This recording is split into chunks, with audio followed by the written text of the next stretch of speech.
Sir building के security guard ने हमें फ़ोन करके बताया कि चौथे माले से गिरकर इनकी मौत हो गई है।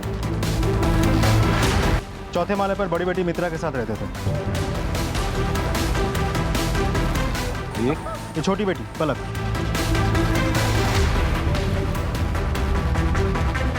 सर, फोर्स एंट्री का कोई भी निशान नहीं है, लूट भी नहीं हुई है, हर चीज अपनी जगह पे है और कैश को भी हाथ नहीं लगाया गया है। ठीक है तांबे, ये मित्रा और उस लड़के को अंदर बुलाओ। सर मुझे सच में नहीं पता ये सब कैसे हुआ। मैंने उन्हें गिरते हुए नहीं देखा साहब, मैं उस समय बिल्डिंग में पानी छोड़ रहा था, तभी मैंने कुछ जोर से गिरने की आवाज़ सुनी तो मैं दौड़ के गया और वहाँ देखा तो वो अंकल खून से लथपथ पड़े हुए थे। सर, पूरा घर छान मारा लेकिन मरने वाले ने कोई सुसाइड नोट नहीं छोड़ा। सर आप मेरी बात क्यों नहीं मान रहे हो? अरे बाबा ने सुसाइड नहीं की है, उनका मर्डर हुआ है। ये तो वो नहीं था, मुझे पता था डायन, तेरा ये भूत प्रेत का चक्कर एक ना एक दिन किसी की जान लेकर रहेगा। अब ले ली ना बाबा की जान, पड़ गई इस कलेजे में खंडक। कौन है तू? साहब मैं इस चंडालनी का पति हूँ और साहब इस रिश्ते से मरने वाले मेरे ससुर हैं। साहब मेरा नाम प्रशांत है और साहब मैं अच्छी तरह से जानता हूँ कि ये सब इसी का किया धरा है। साहब ये वो औरत है जो किसी को सुख दे ही नहीं सकती, इसको सिर्फ एक ही काम आता है, वो है दूसरों की जिंदगी को बर्बाद करने का, बस। मेम साहब।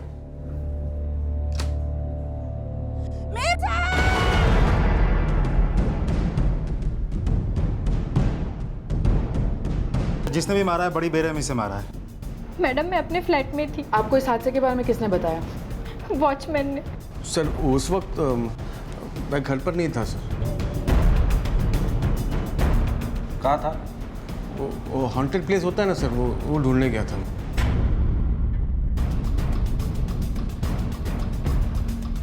नहीं साहब, मैंने तो कुछ ऐसा नहीं देखा जिसे देख के मुझे शक हो। सर ये पान वाला है ना, ये मेरे को बता रहा था एक लड़की है ना डेली आती जाती रहती है। ठीक। हाँ एक लड़की थी सर, एक आती थी 10-12 दिन से, 20-21 साल की होगी। वो मित्रा जी के घर पे देखती। उसकी शक्ल याद है? स्केच बनवा सकते हो? असीम पांचाल की हत्या के बाद उसकी बड़ी बेटी मित्रा की भी हत्या हो चुकी थी। पुलिस को खोजबीन के दौरान एक ऐसी रहस्यमयी लड़की का पता चला जो दोनों ही हत्याओं के दौरान घर के आसपास मंडरा रही थी। इस लड़के को जानती हो? नहीं सर, मैं इसे नहीं जानती। नो सर, मैंने इसे कभी नहीं देखा। ये आपको कहाँ से मिला सर? तू जानता है इसे? नहीं मैं जानता नहीं हूँ सर, ना मैं इसको कभी देखा हूँ। पक्का? हाँ।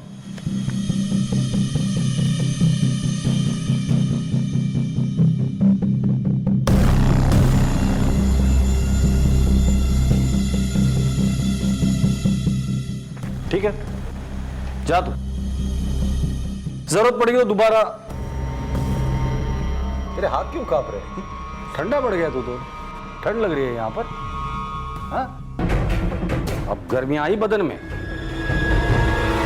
अगले 5 सेकंड में अगर तूने ये नहीं बताया कि इस लड़की के साथ तेरा क्या कनेक्शन है, तेरी ऐसी हालत करूंगा तो सपने में भी नहीं सोच सकता। मरे हुए लोगों से जिंदा लोगों का क्या रिश्ता हो सकता है सर? मतलब? ये मेरी बहन थी, मुझसे अपनी मौत का बदला लेने आई है वापस। मरी हुई थी, मौत का बदला लेने आई है? मरा हुआ इंसान कभी वापस भी आता है? सरिया में बेवकूफ बना रहा है बस, और कुछ नहीं। नहीं यही सच है। देखिए ये जो दाग है ना, ये मेरी बहन है। अगर तेरी बहन मर चुकी है तो आस पड़ोस वालों में से देखा कैसे? आत्मा थी, मैं सच कह रहा हूँ, मेरा विश्वास कीजिए। पहले अपनी बहन को मार डाला सर। क्या? तो क्या बोल रहा है? तुझे पता है तू क्या बोल रहा है? पता है सर, मैं सच बोल रहा हूँ। मैं पापी हूँ सर, पाप किया है मैंने। मेरी अपनी मासूम बहन को अपने हाथों से मारने का पाप किया है सर मैंने। ए, चले नाटक बंद कर, नाटक बंद और तेरी कहानी सुना। सर 8 साल पहले की बात, मैं और बहन अनाथ हो गए थे, हमको देखने वाला कोई नहीं था।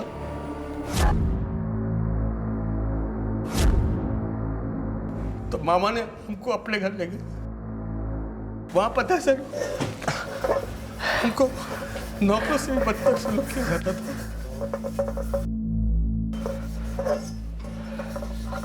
प्रदीप, छोड़ो से, दादा मैं धो। अरे नहीं दादा, मैं अरे मैंने बोला छोड़। दादा मैं कर लूंगी। मैंने बोला ना छोड़ दे।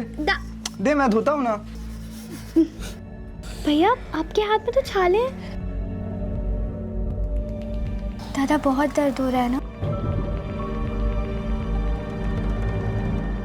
नहीं नहीं,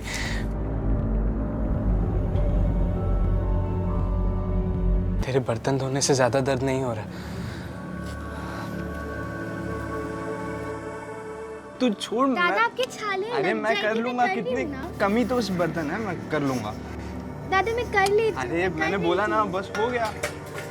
रहने दो। हो गया, देख। बच्चों, मम्मी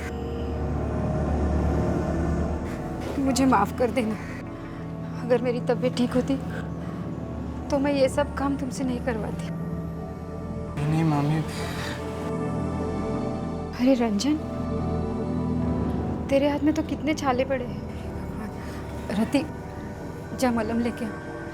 जी मम्मी। आजा, ये इकडे बस। खूप दुखत असेल ना रे? नहीं नहीं मम्मी, बस। रंजन, मैं तुझसे एक बात बोलती हूँ, अपनी बहन को कभी अकेला मत छोड़ना, उसका ख्याल रखना। नहीं नहीं मम्मी, कभी उसे अकेला नहीं छोड़ूंगा मैं। अनलस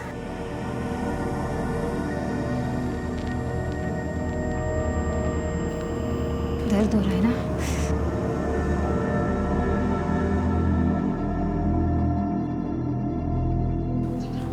इसका ख्याल रखना और अपना भी।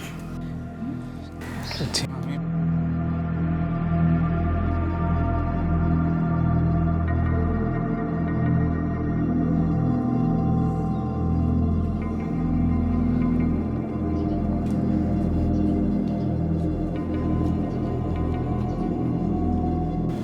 बहुत दर्द हो रहा है ना दादा? अरे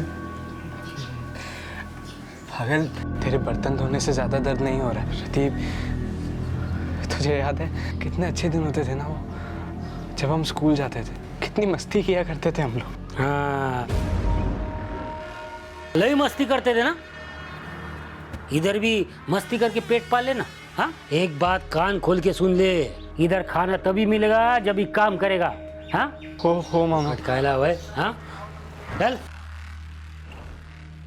चल हाथ ला, मेरे पैर दबा दे।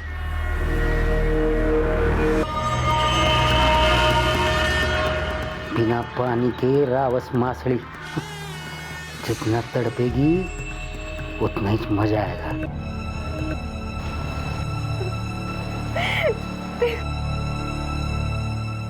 रति, क्या हुआ? तू रो क्यों रही है? नहीं नहीं दादा, मैं रो नहीं रही थी, वो आँख में कुछ चला गया था, वही निकाल रही थी। सब ठीक है। देख रती, तू झूठ मत बोल, कुछ बात है तो बता मुझे। अरे नहीं, सब ठीक है। पक्का? हाँ सब ठीक है। मैं खाना लगा दूँ? हाँ, बहुत तेज भूख लगी है, तू खाना लगा दे मेरे लिए। खाना लगा देती हूँ, तब तक तुम मामा के लिए पान बना देना।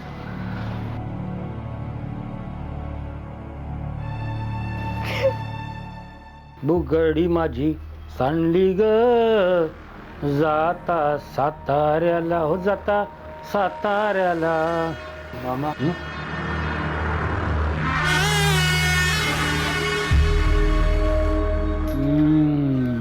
वाह, लय झकास पान बनवतो सर। जेवलास का?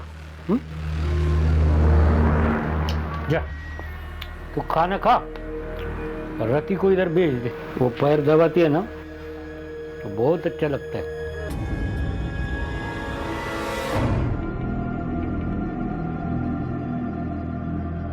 दादा, तू गई नहीं मामा के पैर दबाने? तुम्हारे यहाँ जो मजदूर काम करते हैं, उन्हें रोज का कितना मिलता होगा?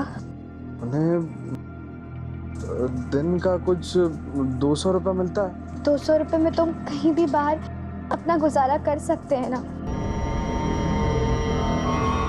क्या हुआ रतीब, कुछ बात है क्या? दादा, मुझे यहाँ नहीं रहना, मुझे मामा के पैर नहीं दबाने, मुझे यहाँ नहीं रहना है।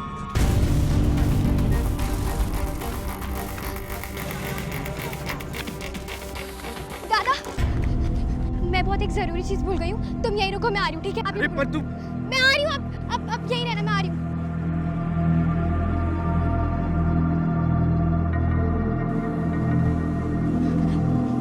चलो। तू लेने क्या गई थी? मैं आपको सब बाद में बता दूंगी, अभी आप चलो। फिर हम नासिक चले गए।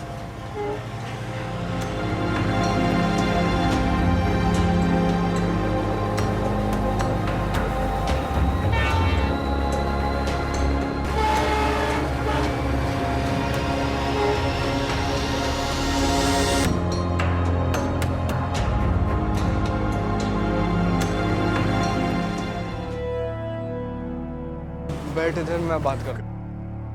हाँ भाई, क्या बात है? मुझे नौकरी चाहिए चाचा। पान बनाना जानते हो क्या? जी जी चाचा, मैं बहुत अच्छा पान बनाता हूँ। ये लीजिए चाचा। बट पान तो तुमने बहुत अच्छा बना।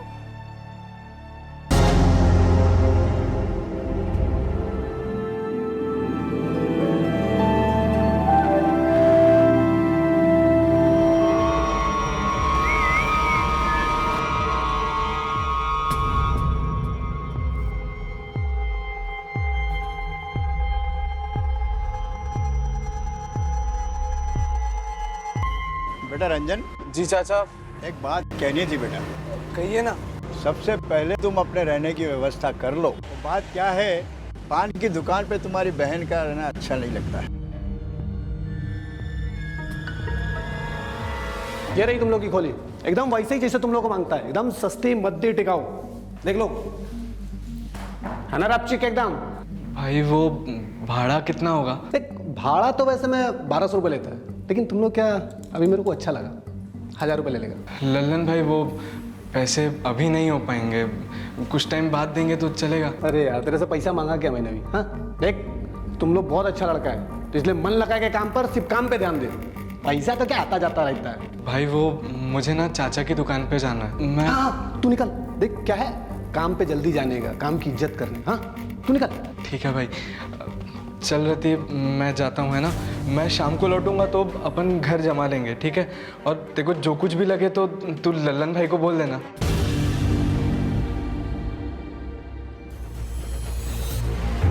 चाचा।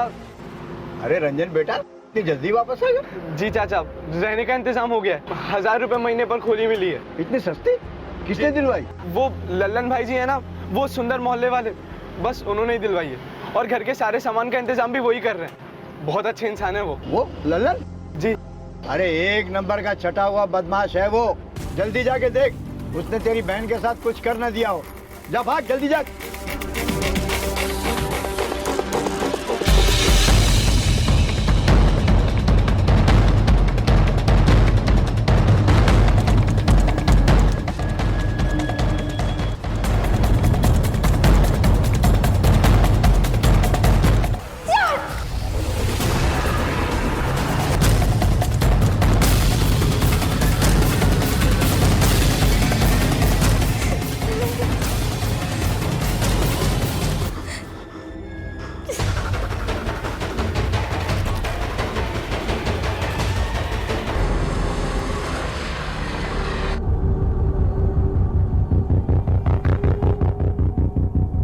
चल टिकट दो, टिकट। अरे टिकट देखो आपका। चलो ठीक है। तुम लोगों का टिकट? सब वो टिकट तो नहीं है। तो फिर कैसे चलेगा? पेनल्टी भरना पड़ेगा ना। सब पैसे नहीं हमारे पास, बहुत गरीब है हम लोग सब। तेरे जैसे और 2-4 गरीब आ जाए तो फिर मुझे घर बैठना पड़ेगा। राजने, तो इसको संभाल, मैं लड़के को अगले कंपार्टमेंट में ले चलता हूँ, लेडीज के। चल। अरे चलो मेरे साथ चलो। अरे फिकर मत कर। तू चुपचाप बैठ इधर। सब मेरी बहन है सब। तेरी बहन उधर लेडीज कंपार्टमेंट में, तू इधर बैठ।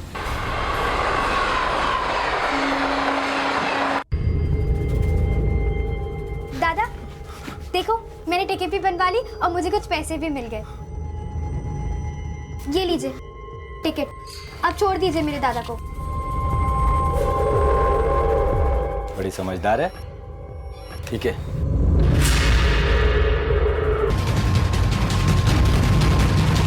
कहाँ से लाई तू ये पैसे? बता कहाँ से लाई? कहाँ से लाई ये जगह? दादा दादा मेरी बात तो सुनो। कराओ तुमने। दादा, क्या पुलिस चक्कर में मेरी इज्जत डुबा दी। दादा मेरी बात सुनो। क्या?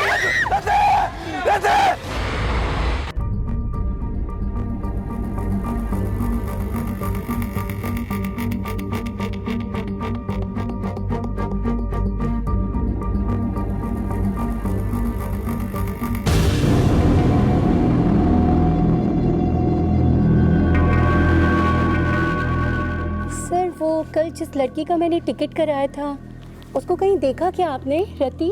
अरे मुझे क्या पता होगा मैडम, वो उसका भाई वहाँ बैठा है, उससे पूछो, पता करो। सुनो सुनो, तुम रंजन हो ना? रति के भाई? आप कौन? मैं वो कल टीसी जब उसे रति को हमारे कंपार्टमेंट से लेके जा रहा था तब मेरा बच्चा गिरने को था, रति ने बचाया था। बहुत ही अच्छी लड़की है। मैंने तुम दोनों की टिकट भी ली थी और उसको कुछ पैसे भी दिए थे।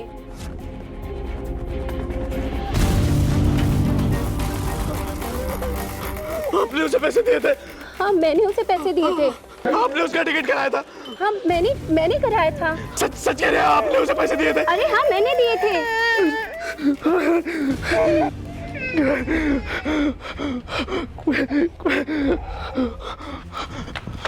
सब ये गाड़ी वापस ले लो सब मेरी बहन वापस। आपके साहब कभी गाड़ी वापस जाती है? मैं फॉर्वर्ड था साहब, मेरी पागल है। मेरी बहन वापस कहाँ से चले आते साहब? मेरी बहन वापस है साहब।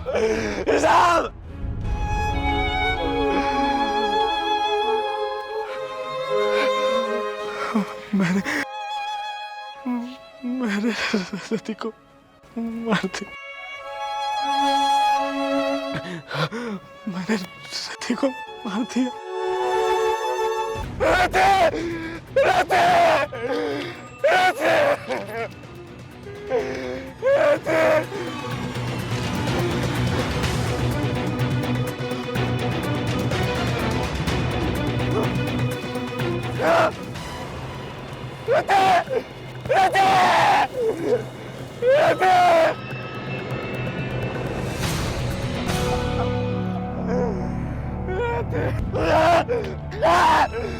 तूने बुड्ढे को क्यों मारा? मैंने अपने बहन को मार डाला सर। मैंने अपनी बहन को मार डाला सर। वो बदला लेने आई है सर, बदला लेने आई हूँ। मेरे साथ रहने वाले एक को मार डालेगी सर।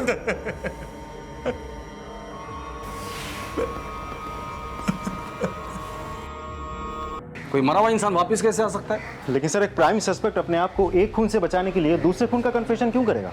रंजन जिस जगह का जिक्र कर रहा है ये बात रेलवे पुलिस से भी कंफर्म कर लो। सर। यस सर, मैं अभी रजिस्टर चेक करके बताता हूँ। ऐसा कोई केस हमारे यहाँ रजिस्टर है क्या नहीं।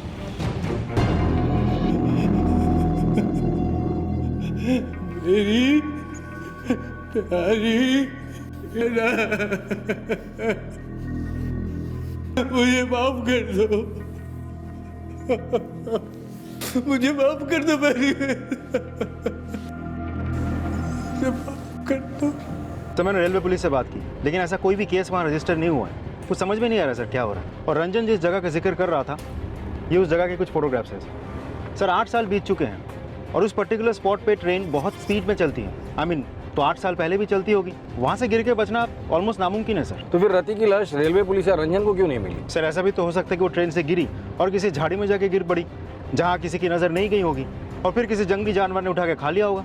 तो तुम्हारे कहने के मुताबिक जिस लड़की का स्केच हमने बनवाया वो रंजन की बहन रति नहीं बल्कि कोई और है। लेकिन सर रंजन की बहन जैसे दिखने वाली किसी और के साथ मित्रा और उसके बाबा के मौत का क्या संबंध हो सकता है? ताबे जब भी कोई धागे उलझते हैं ना तो उसे सुलझाने के लिए शुरुआत उनके सिरों से करनी पड़ती है। हम भी वही करेंगे।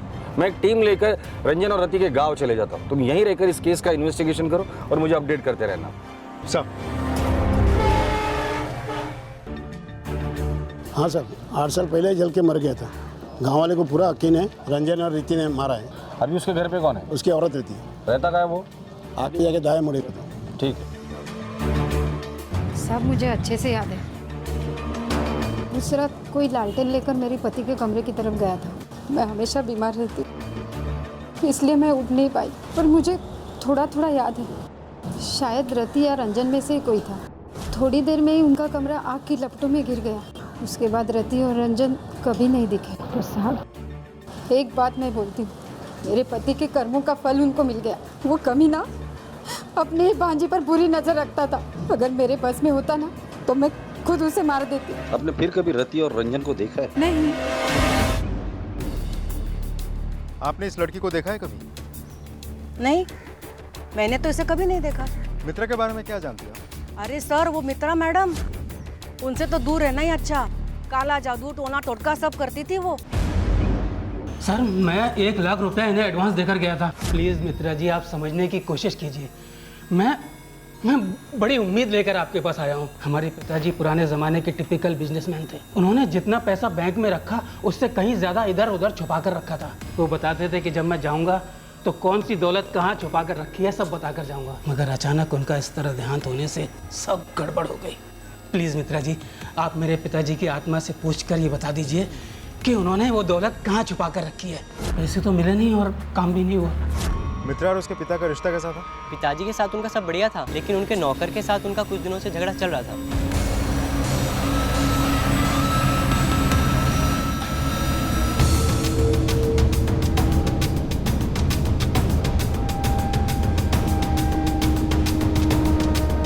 कहाँ गए थे? वो मैं क्या वो मैं सीधे सीधे बताओ, देर रात कहाँ थे? आपको उससे कोई मतलब नहीं है। मुझे मतलब है, बताओ कहाँ गए थे? आपका नौकर हूं, आपके इशारों पर नाचने वाला गुड्डा नहीं। मैं कहां जाता हूं, किससे मिलता हूं, कहां से आता हूं, इससे आपको कोई लेना देना नहीं होना चाहिए। आप ही इस बिल्डिंग के सेक्रेटरी हैं? जी हाँ। मित्रा और रंजन के रिश्ते के बारे में आप क्या जानते हैं? मित्रा और रंजन का पता नहीं, पलक के साथ उसके रिश्ते अच्छे नहीं थे। मतलब उनके बाबा की मौत के बाद प्रॉपर्टी को लेकर दोनों बहनों में बहुत झगड़े चल रहे थे। हर चीज पर हक जताना छोड़ दो दीदी। मैं इतनी पागल नहीं हूँ कि जो इतनी आसानी से सब कुछ भूल जाऊंगी। जिस चीज पर सिर्फ मेरा हक है ना, उसे मैं ज्यादा दिन तक आपके पास रहने नहीं दूंगी। मैंने तो कई बार मित्रा के नौकर रंजन को पलक के घर में चोरी छुपे आते जाते देखा है साहब।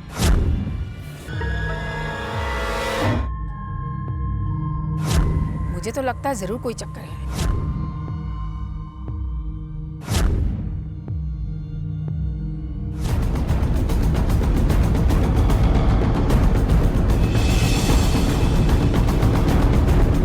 साहब, मैं आपको कुछ बताना चाहता हूँ। मेरे पैसे क्यों निकाले? बोल पहले। निकाले। और एक बात कान खोलकर सुन लो, मेरी आज की इस बेइज्जती का बदला तुम्हें अपनी जान देकर चुकाना पड़ेगा। छोड़ूंगा नहीं मैं तुम्हें।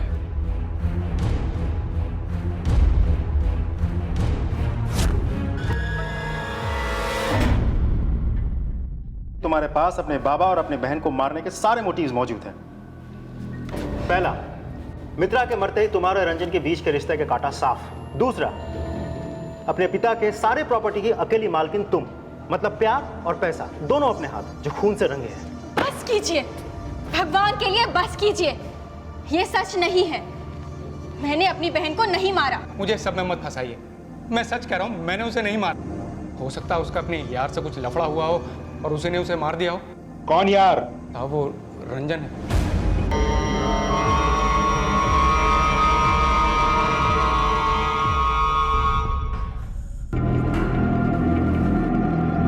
माफ कर दो मेरी प्यारी बहना। पहले तूने मामा को मारा, फिर मित्रा के बाबा को मारा और फिर मित्रा को मारा। अब मुझे सब सच सुनना है। चल बता, सच क्या है? अरे बताया तो था साहब आपको। मेरी बहन की आत्मा ने मारा है सबको। घर से भागे थे तो रति कुछ देर के लिए वापस घर लौट के गई थी। दादा, मैं बहुत एक जरूरी चीज भूल गई हूँ। तुम यहीं रुको, मैं आ रही हूँ, ठीक है? पर शायद वो बदला लेने के लिए गई थी सर। जैसे उसने मामा को मारा उसी तरह मित्रा उसके पापा को मारा होगा सर। अब मुझे मार देगी सर, मुझे मार देगी।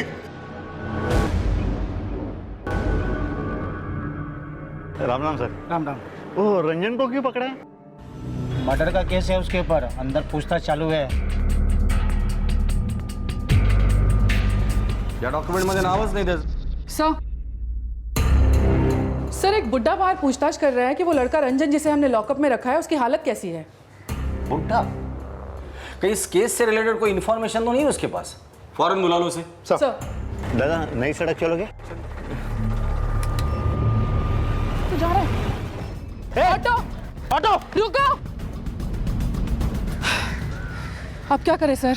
निपा एक काम करो, इस सीसीटीवी का फुटेज निकालो। इस आदमी और इस ऑटो के डिटेल्स इस सीसीटीवी में जरूर कैप्चर हुआ होगा।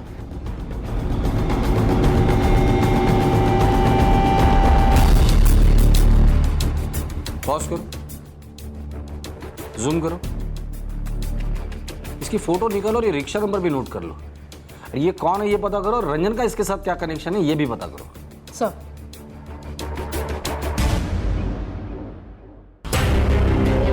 ये आदमी जब तुम्हारे ऑटो में आके बैठा था तब तुम ही ऑटो चला रहे थे ना? साहब पर मैंने कुछ नहीं किया साहब। कोई बात नहीं, डरो मत। हमें सिर्फ इतना बता दो कि तुमने उस आदमी को कहाँ छोड़ा था? सर सिटी लॉज में छोड़ा था। City laws?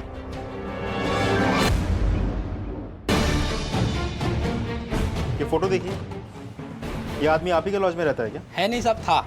अभी थोड़ी देर पहले ही यहाँ से चेकआउट करके चला गया। आपको कोई आइडिया है वो किस लिए रुका हुआ था? कोई बिजनेस ट्रिप वगैरह? ये किसी मेडिकल ट्रीटमेंट के लिए आए थे सर यहाँ पे, और आज की ट्रेन से ये वापस अपने गांव जा रहे हैं। Thank you sir. मैंने लॉज में आके पूछताछ की तो पता चला कि वो बूढ़ा आदमी इस लॉज से चेकआउट कर चुका है। वो यहाँ से नहीं है, किसी और जगह से ट्रीटमेंट के लिए आया था। तांबे, ये बुड्ढा हाथ से निकलना नहीं चाहिए। एक काम करो, तुम यहाँ के रंजन को कोर्ट में लेके जाओ, इस बुड्ढे को मैं देखता हूँ। जी सर।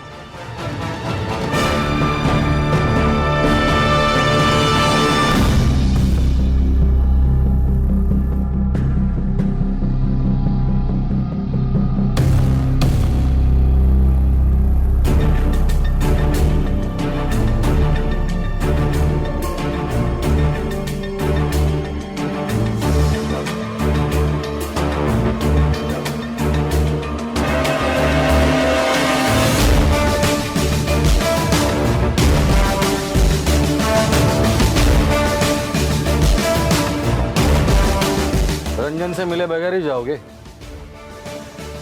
अब मुझे क्यों बिठा के रखा है? ऐसे ही भोले भाले आदमी देखा और सब बताते।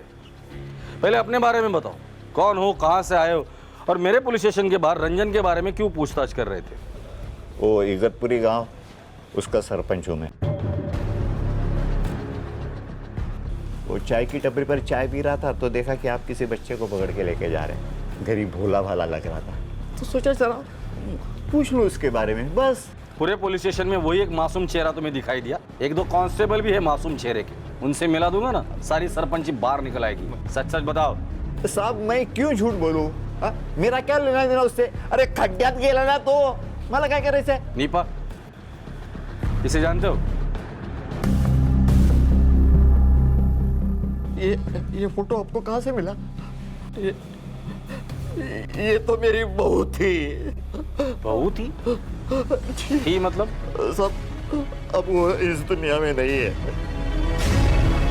ये मर चुकी है साहब, मर चुकी है। 8 साल पहले? नहीं साहब, ये 6 महीने पहले। अभी